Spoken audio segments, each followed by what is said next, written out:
Strange Bedfellows, Chapter 6. Just as Faust said, the road made traveling much easier for Rarity and Applejack. There were hills and valleys here and there, but for the most part everything was grassy, loamy flatland and blue skies. The sun shone overhead, bright and warm during the day, and at night the moon would rise and light their humble campsite as they set up. All in all, the trek had been going well. So they walked for 2 days, practically in silence, only speaking when the matter of directions came up. In the hills, the roads tended to become meandering, though not labyrinthine like the mountains they'd come from. Whatever other towns Faust had been speaking of, none of them were visible throughout the trek, though it was possible that Rarity and Applejack were just underestimating the distance between them. Coming to a fork, Applejack reached into her saddlebag and pulled out the map. Looking it over, she found this particular road was in one of the worn spots. She put a hoof to her forehead and sighed. "Dang it," she said, "the map's worn out here. Guess we're gonna have to just pick one of these paths and follow it." Rarity rolled her eyes. "And Faust told us the maps were reliable. We should have known better. They've been around for ages." Applejack shrugged, stuffing the map back in her saddlebag. "I guess so," she said. "But he was nice enough to give us these saddlebags and the supplies. We owe him for that." Rarity sighed. "I suppose," she said. "I'm sorry. I'm just frustrated." Applejack nodded. "I'm frustrated too. We ain't seen a town in days now, and I'm starting to wonder whether there's anything out here at all. Anyways, I think we ought to take the left fork." Rarity thought a moment, looking between the two paths. Even with her gut telling her to go right, Rarity nodded. "You're probably right, Applejack," she said with a thin smile. "We'll go left. You haven't steered us wrong so far." The road seemed to stretch forever into the forest, the low-hanging vines getting tangled in the pair's hair. The shadows here didn't seem inviting either. Rarity shivered, feeling like she was being oppressed by them. For every inviting sunspot shining through the canopy overhead, there was a sea of darkness, almost hungrily surrounding the light, as if to swallow it. As they got deeper in, the foliage seemed to get thicker and thicker around them, with the road becoming more narrow and overgrown. Applejack was feeling quite uncomfortable, too. She looked back and forth, trying to see through the tangled plants, but it was impossible. No matter which way she turned, a bush blocked her sight, or a patch of undergrowth threatened to trip her, as though forcing her to keep her eyes forward. She could barely tell what time of day it was in this gloom. In spite of this, they pressed forward, helping each other or clear out the bushes and pass through. Once the sunspots completely faded from the forest floor, the two ponies made camp by stamping down a few of the thickest spots and perching the supplies in a tree. In a few minutes the two mares had a fire burning in a clearing, both of them rubbing at bloodshot eyes. The journey was beginning to show on them. Rarity, in particular, looked worse for the wear. Her hair was ruffled and her white coat was stained with grass and mud. There hadn't been a stream or a lake for what seemed like ages in the vast reaches of hilly grassland. Applejack looked over at Rarity and raised an eyebrow. "You doing all right, Rarity?" she asked. Rarity shook her head. "No, Applejack," she said. "We don't know where we are. There's barely enough light here to read the map, and I look horrible to top it all off. Wherever twilight threw us to," she sighed. "It's an awful place." Applejack looked up at the impenetrable canopy, trying to catch the twinkle of stars, or at least glimpse the moon. "I know, Rarity," she said. "But think about it like this. A month or two of bad traveling is going to seem like nothing when we make it back to Ponyville and all our friends." She looked over at the white mare and smiled. "Trust me, I've gone through stuff like this before." Rarity closed her eyes for a moment and smiled. "Yes, Applejack, you're right. Thank you." Applejack smirked.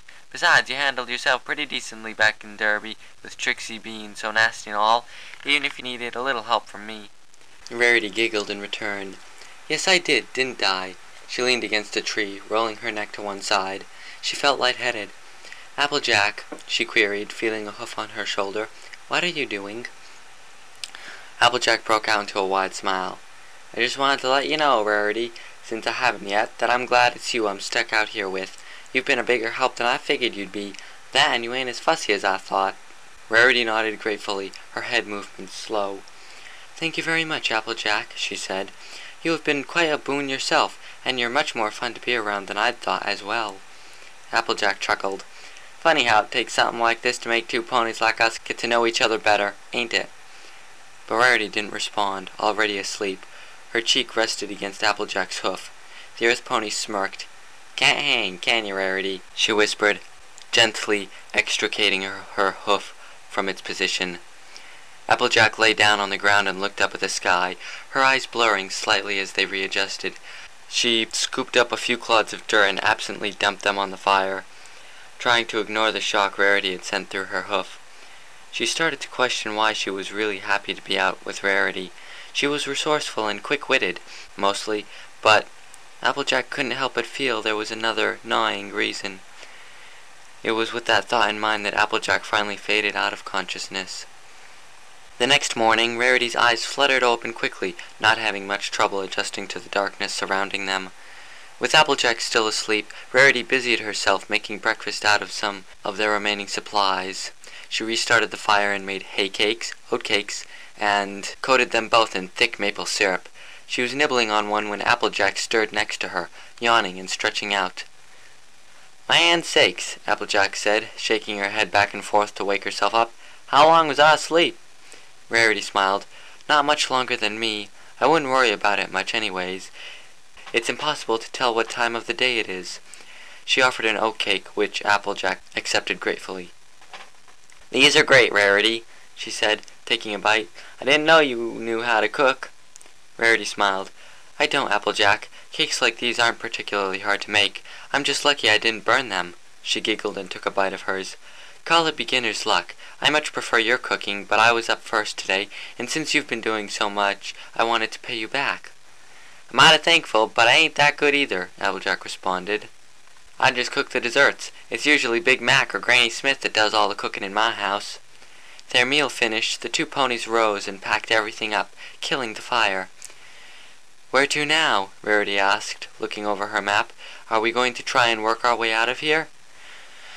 Applejack sighed.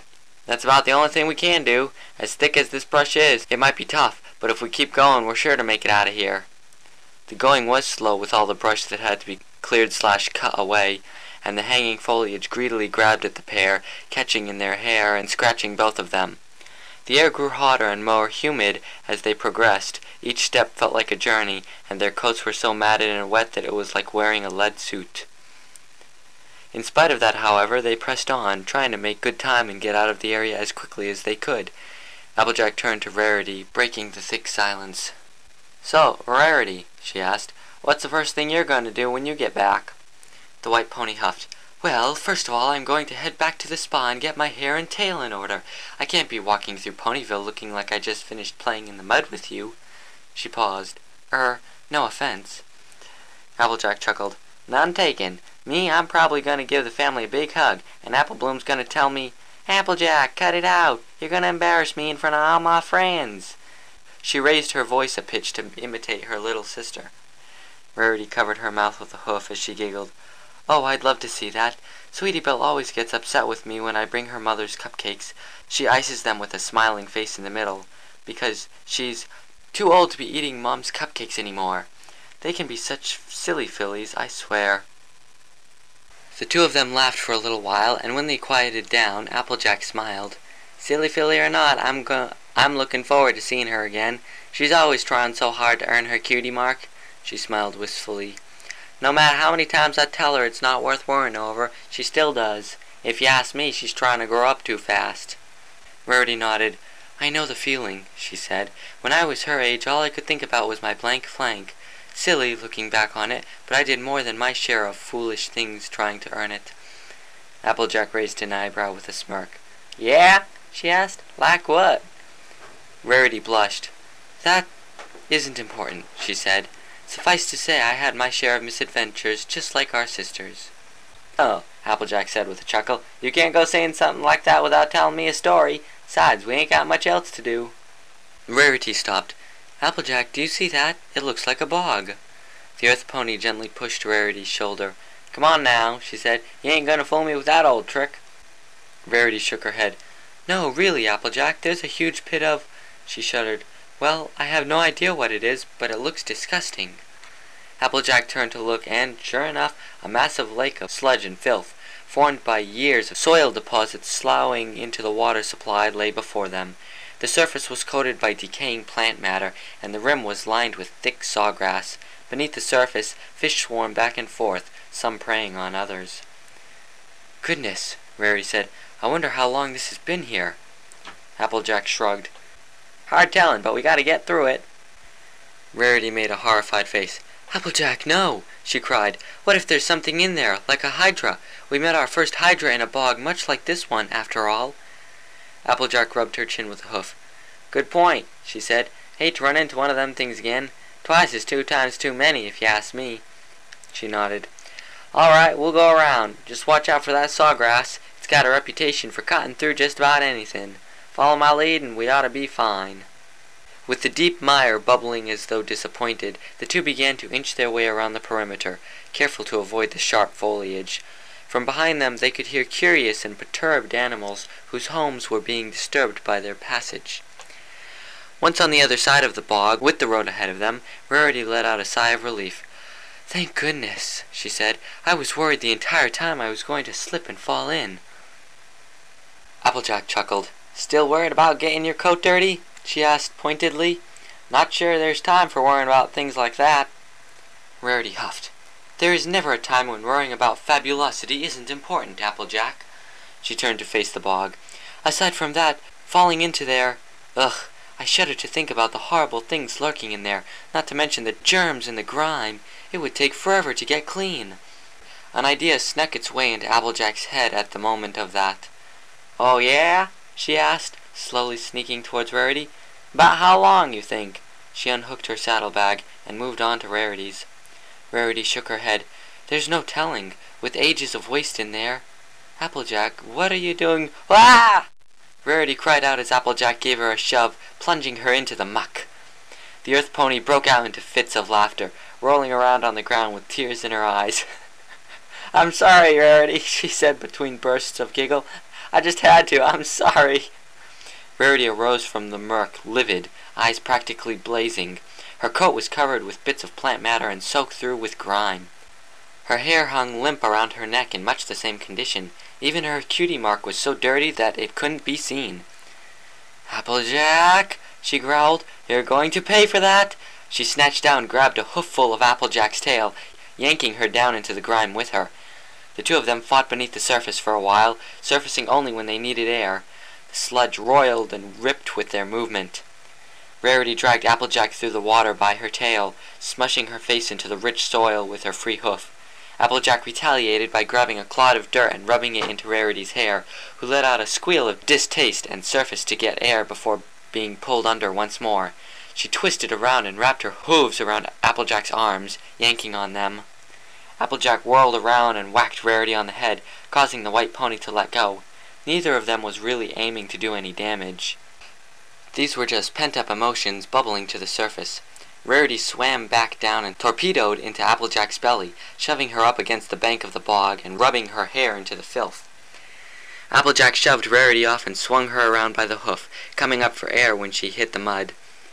Her respite was brief, however, as Rarity emerged from the water like a shark, taking the earth pony down into her grasp. The two of them locked tightly against each other as they jockeyed for supremacy.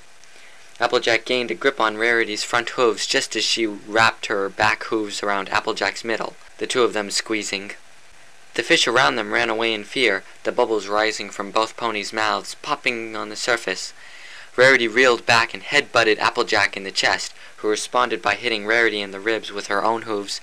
They rolled around in the water, exchanging positions, and ended up in a hoof lock. Rarity strained, as did Applejack, to force the other into the earth once more, the pair's hearts thumping and minds exploding with fireworks. Eventually, Applejack started to gain ground, but Rarity broke the lock and whirled to the side, allowing Applejack's momentum to carry her into the muck. She giggled and made for the surface, Applejack not far behind. After a while of this, they both ran out of energy and dashed for the bank, splatting onto the soft grass a few feet away from the bog, panting and starting to sweat. Applejack turned to Rarity with a smirk. "Good wrastle," she said. "Didn't know you had it in you." She wiped some of the grime from her forehead. Rarity chuckled. "Well, I had to get you back for that somehow. I'm quite fierce when you do things like that." The two of them lay there for some time, each trying to ignore the pervasive, tense feeling in the air, and ultimately rose, getting back onto the path without discussing it. The walk continued for only a few more yards before the exertion caught up with the pair, and they decided to make camp. Thankfully, with the bog nearby, Applejack knew there would have to be fresh water as well, and they got the chance to wash up. As Rarity meticulously scrubbed the grime from her hair, she watched Applejack haphazardly knock chunks of sediment from her coat and hair. The white pony felt a heat in her belly at the sight of Applejack with her hair down, wet and carefree in the calming darkness.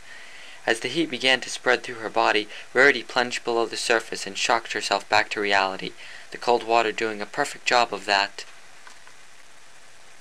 Rarity's mind was filled with images of Applejack's toned back, her muscles gleaming, hair draped over her shoulder and resting on her chest. She knew it was wrong to think of such things, but Rarity couldn't help herself. Of course, it was probably just because she'd been out here with Applejack too long. With no stallions around, Rarity would of course have to turn to the only pony she was close to. She came back to the surface and resumed washing her hair, happy with the place her train of logic had arrived at. Applejack was just happy to get the chance to rest her tired muscles and get clean. As much as she liked playing around in the mud and other uncouth things, she liked the feeling of washing the dirt out almost as much. She turned and furtively looked at Rarity. She smiled at the sight of Rarity practically washing each strand of her hair. She always sort of admired how hard Rarity worked at keeping herself looking the way she did. Fashion and such didn't matter much to Applejack, but she figured that, as pretty as Rarity looked, she took hours each day to look like that, not to mention her actual work. And she sure did look pretty. Applejack blinked, surprised that such a thought could even worm its way into her head. She shook her hair out, getting water everywhere.